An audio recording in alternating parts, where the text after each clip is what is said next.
Pandas allows exporting data to various file types, vital for sharing, persistence, and further analysis. CSV is simple, tabular, and universally compatible, ideal for quick data exchange.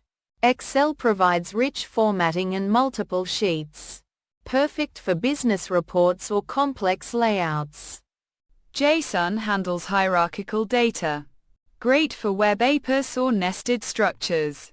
SQL databases are for large datasets.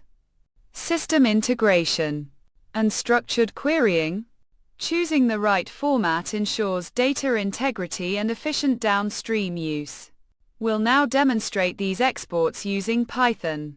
The script begins by importing necessary libraries: pandas, numpy, os, and then constructs a sample pandas data frame with various data types representing hypothetical order information.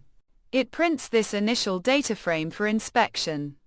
A dedicated exported _data example directory is created using os makeadirs to neatly store all generated output files, with specific file paths defined for each target format. The core of the example demonstrates exporting this data frame to 4 distinct file types. df.to_csv exports the data to a plain text CSV file, with index equals false, preventing the data frame's index from being written as a column, making it suitable for universal data exchange.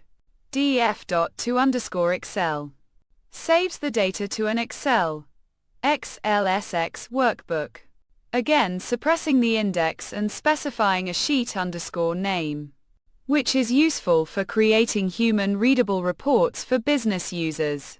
For structured data interchange, df.to_JSON exports the data frame as a JSON file, configured with !orient equals records to output a list of JSON objects, 1 per row. Date_format equals ISO for standard date representation, and indent equals 4 for readability. Finally, df.to_parquet saves the data frame to a Parquet file, a columnar storage format ideal for large-scale analytical workloads due to its efficiency. Try except block handles potential import error if the pyaro library, a dependency for Parquet, is not installed.